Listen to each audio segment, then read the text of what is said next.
Welcome to Understanding Edge, where we explore the trends, challenges, and opportunities shaping the fixed income markets. I'm your host, Jessica Schmidt, Director of Investment Communications, and today we're diving into the nuances of market volatility, tariffs, inflation, and their impact on consumers and investors. Joining us for this insightful conversation is Douglas Gimple, Senior Portfolio Specialist here at Diamond Hill, and the author of our monthly fixed income market commentaries that help break down these complex dynamics. Together, we're going to explore the shifting landscape of 2025 and discuss how investors can adapt their strategies to better manage risk and seize opportunities. Whether you're a regular listener or tuning in for the first time, we hope this episode offers valuable insights. So sit back, grab that cup of coffee or tea, and let's get started. Thank you for tuning in, and I hope you enjoy this conversation with Douglas Gimple.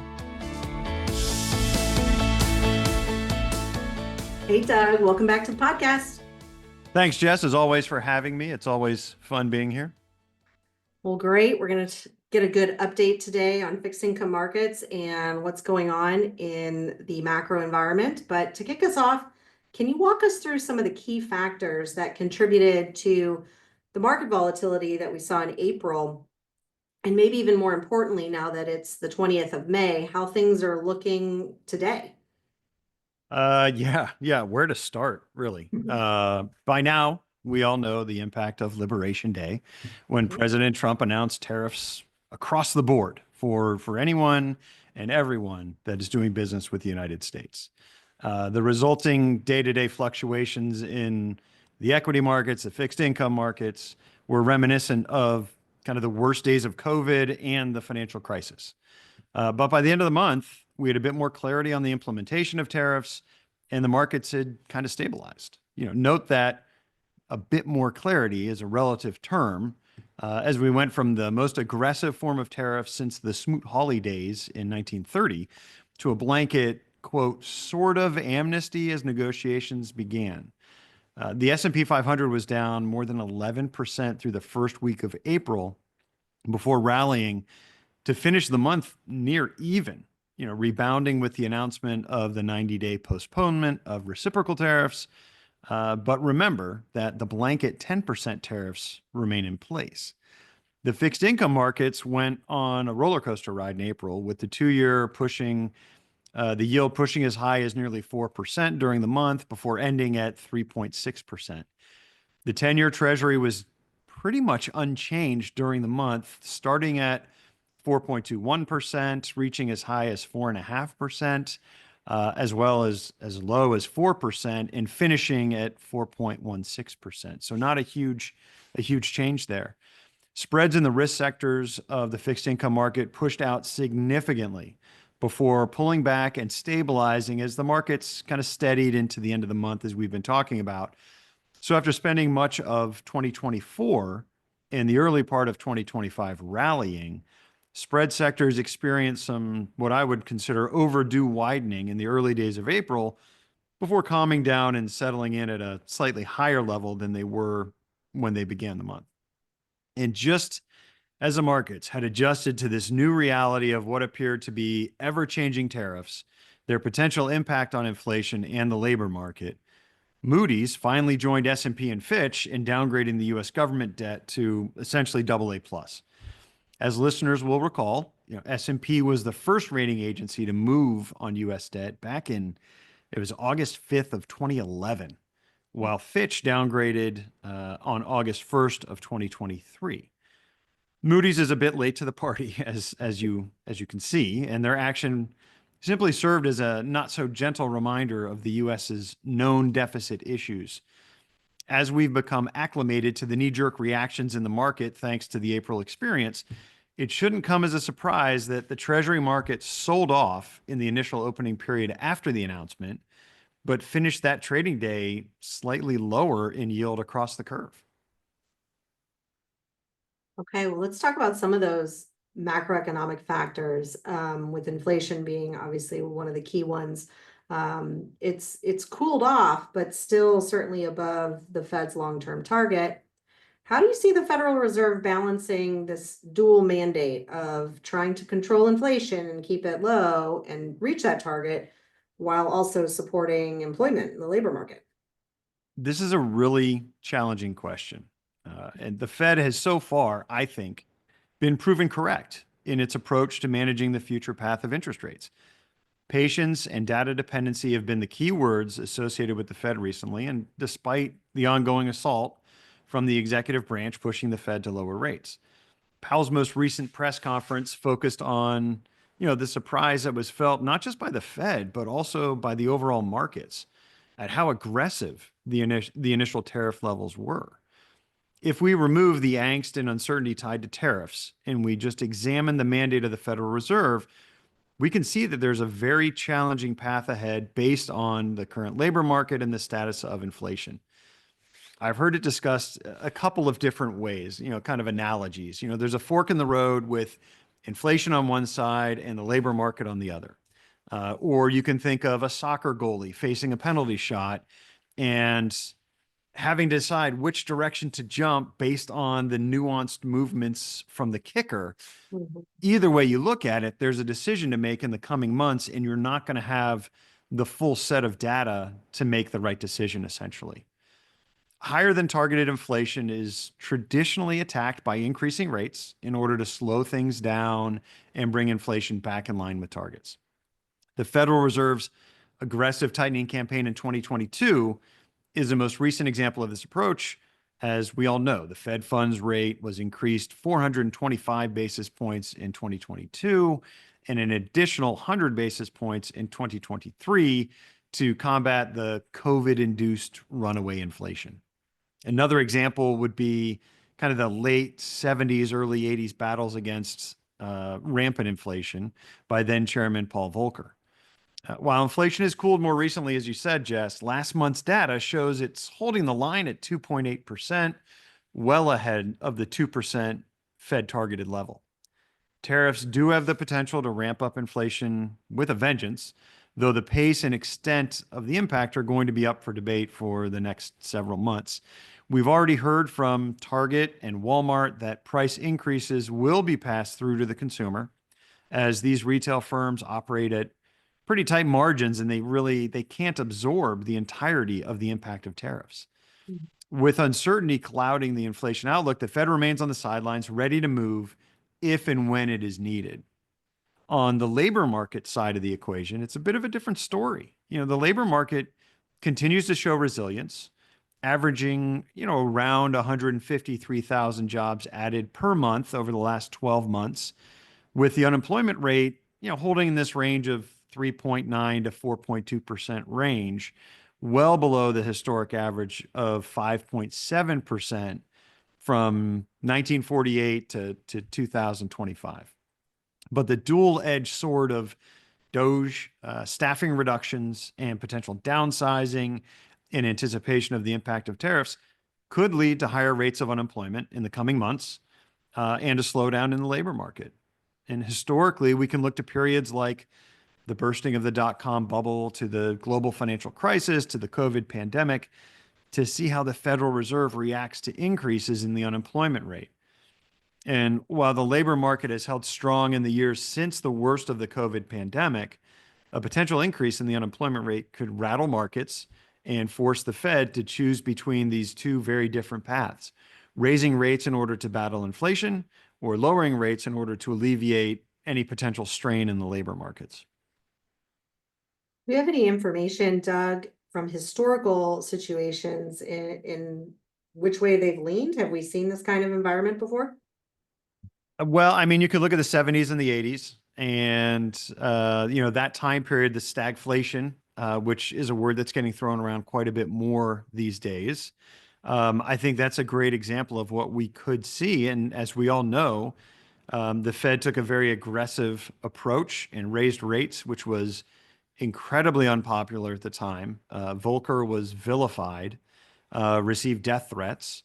But looking back now, he's a hero. He is kind of the man when it comes to fighting inflation and to taking the steps that are needed. And the question becomes, is Powell, does he have that same type of stamina to do something like that? I think he does. But Mhm. will he even get the chance to do so? His term's up in 2026. Depending upon how things shake out, I would think he's got the ability to do it and the backing, but it remains to be seen. But yeah, I would say kind of that 70, 80s time frame is something. Obviously, every situation is different nuances, but from a high level of inflation and a high level of unemployment, I think that's where people look the most. Another thing you had mentioned in your most recent monthly commentary, Doug, was Powell and his term and the fact that the current US administration, President Trump, has made insinuations, or I don't know if you call them threats, about removing him. What's the latest there, and what's the potential for that? That seems to have died down quite a bit. I Okay. mean, and in the commentary, I kind of pointed out that we had a pretty significant move when the president was quoted as saying, I can get rid of him whenever I want, which we know is not the case. Right. To, I think it was like maybe 10 days later, he said, "Oh, I never said I was going to get rid of him. He's fine. I don't like what he's doing, but he's got his job." Hmm. And the market rallied. And so when we look at it legally, and I'm not a lawyer, Right. but from what I've been reading, there's some precedents that are working their way through the courts right now that are tied to government positions and the president's ability to remove those people that could potentially serve as a precedent for attempting to remove Powell. But I don't think it gets that far. I think that the administration has seen how the market reacted to just the implication that Powell could be removed. Sure. Between the market reaction, the reaction from both sides of the aisle, and the other members of the Fed, and really the bottom line is getting rid of one person doesn't really change anything. He's one vote. He's the Yeah. guy that's doing the press conference. He's the guy that's out there. Although I would argue that they're all, giving speeches and whatnot. But removing one person, even if it's the head of the Fed, doesn't change the fact that they still vote. So I think that has really died down. Mhm. Again, based on those things that I was talking about, the market reaction, the both sides, the Democrats and the Republicans saying, no, we have to honor the independence of the Fed. That's how it's always been. And so I think that's definitely quieted down. But as we've seen, the president can have a bad day and just blame it all on Powell and start throwing out the idea that he wants to fire him again. I don't think that's going to happen. I think the lesson's kind of been learned with the market reaction. Okay. Let's circle back around to tariffs, Doug. You had mentioned tariffs obviously can be an emerging source of additional inflationary pressure. How significant is their current impact at the levels that they're at, which we know have been wildly up and down this year? And how could this potentially derail the Fed's progress on inflation? It's really hard to accurately measure the full impact of tariffs. One, because we're still in the early days, and two, the entire process, as you pointed out, has been kind of a moving target. Tariffs levied on China got as high as 145% before pulling back to 30%. There's been a trade deal reached with the United Kingdom, and it's going to take a while to see how that impacts the trade relationship. But the 10% tariff that was originally proposed remains in place. So as we know, tariffs can manifest in a couple of different ways. There's the tariffs on goods imported from outside the country that are used directly, such as food items, think avocados from Mexico. Mhm. And then there's the tariff on goods that are used in the production process, such as components needed for medical equipment or automobiles. So the Federal Reserve Bank of San Francisco published a report titled The Effects of Tariffs on Inflation and Production Costs on May 19th, which is available on their website. And it's an attempt to quantify the potential impact of tariffs. The report, I think, does a really nice job in breaking down the variables and their possible impact, but I'm not going to spend a bunch of time quoting their work and running through the details because we'd be here for hours. But their conclusion, which was delivered with quite a few caveats, was an estimate that implies that if the tariffs are passed through to finished goods, an across the board tariff of 25% raises prices on goods used in production. So again, those medical equipment parts, for example, would be 9.5%. and it would be 2.5% for direct to consumer prices. So again, fruit or food coming in from out of the country. The biggest issue that we're facing is the uncertainty surrounding tariffs. There's the front and center issue of how things are going to shake out with China, but there's also the other multitude of countries that the U.S. must now negotiate with in the hopes of coming to some kind of agreement. And remember, they only have 90 days in which to do that. They have to negotiate with a ton of countries in 90 days. So to clearly quantify the overall impact of tariffs with any kind of accuracy is a daunting and most likely impossible task, since we don't have all the information and everything is so fluid.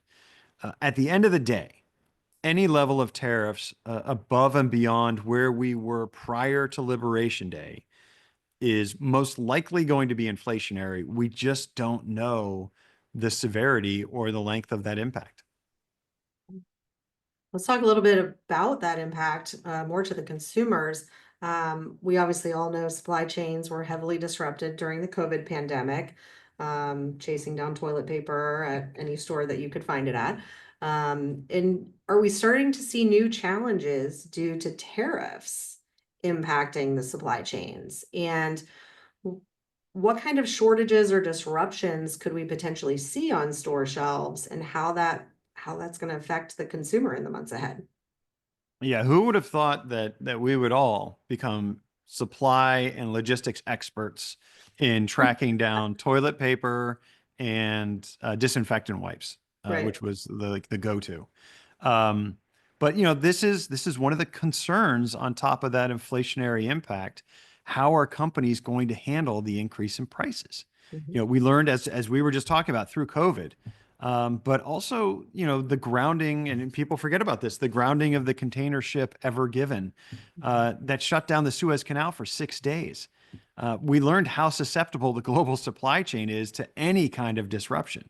Mhm. So, on the heels of the 145% original retaliatory tariff directed at China and the subsequent Chinese response of 125% tariffs on US goods, we already had seen a drastic reduction in cargo shipments departing from Asia, with some estimating a reduction in shipping at roughly 60%. Mhm. And remember that shipping on a container vessel from one side of the Pacific to the other isn't something that happens quickly. Transit time for shipping via sea freight can take anywhere from 30 to 40 days. This means that any disruption in the process can create significant issues for importers, as the delays can cascade and create log jams. We all remember seeing the cargo ships parked outside the port of Los Angeles during COVID because they just couldn't get in. Mhm. As American companies look to refresh their inventories, there are going to be fewer and fewer goods arriving at the various ports of entry as Chinese exporters are dealing with those inflated costs of their goods. If we're faced once again with COVID-like shortages, you know, the knock-on effects could result in layoffs in key transportation industries like trucking, logistics, and retail. And ports are not designed for on again, off again shifts in volume. They're designed for stable flows.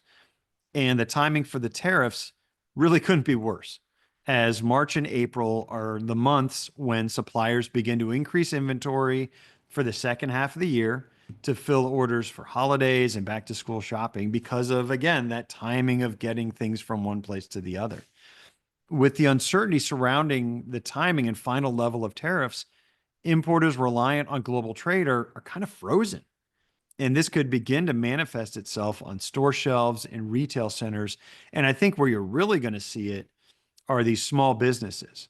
The Walmarts and the Targets, the Amazons, they can kind of weather through it somewhat, but it's these smaller companies that are reliant upon product built, made, manufactured in China that, they'd have to double the price that they're charging consumers. And so that's going to be a really telling sign to see how small businesses are holding up.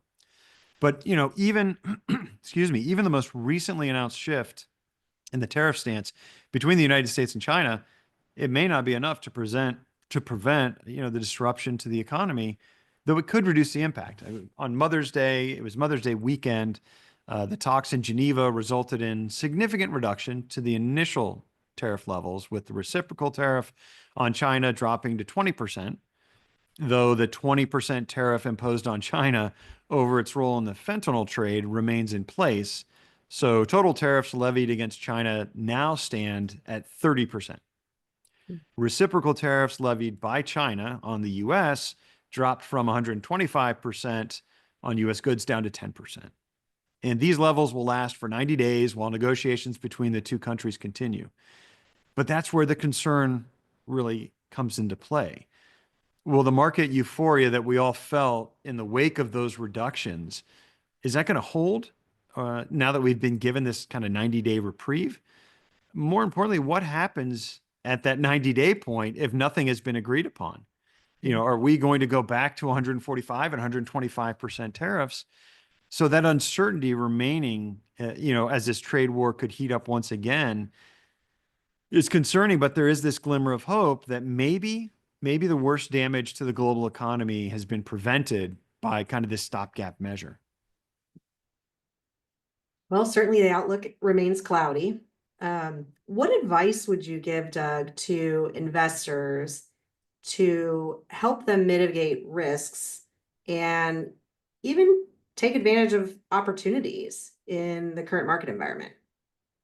That's one of the most challenging aspects tied to any disruption in the financial markets, not just, what we went through in April, whether it was the regional bank crisis or global financial crisis, any crisis you can think of. Experienced investors know that there's always something that's going to disrupt the markets.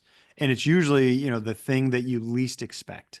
Mhm. Tariffs are no different. We had an idea that they were coming, but no one expected the levels at which they would be issued, the breadth and depth of them, or the response from the rest of the global economy. From a broader standpoint, investors must adhere to a long-term time horizon and recognize that there are going to be periods of volatility, and some of them are going to be quite painful. But in periods of market turmoil, I think rebalancing and asset allocation can be beneficial to your long-term goals. And no matter what is happening in the markets, an unwavering commitment to a philosophy and a process is key to that long-term success. For the team here at Diamond Hill, that means focusing on individual securities, identifying potential risks, and making sure that you're getting paid for that risk if you choose to invest. A long-running comment that I really like, and I think it encompasses not only fixed income, but the overall financial markets as well, is that there are no bad bonds. There are just bad bond prices. And, I didn't coin that. I've heard that many, many times, but I really like it. I think it sends a great message because, yes, there are degrees of risk when investing in fixed income securities. But if you can invest in a bond at a price that rewards you for taking that risk, it can be a solid investment. A deep and thorough understanding of the underlying loans and structures is key to finding opportunities during periods like we did experience of market disruption. But the key takeaway for investors is don't focus on the day-to-day noise. Stay true to your investment philosophy and process, and hopefully in the long run, you'll be rewarded. Okay, always good advice, Doug. That's all I have for you today. Thank you again so much for your insights and for joining us. It's always a pleasure to have you. It is always a pleasure being here. I look forward to it every month. Great. Well, thanks again to our listeners as well. Doug and I will return in June for another podcast update as we close out the second quarter. In the meantime, you can visit our website at www.diamond-hill.com to download Doug's full monthly commentary and access our other fixed income insights. Until next time, take care.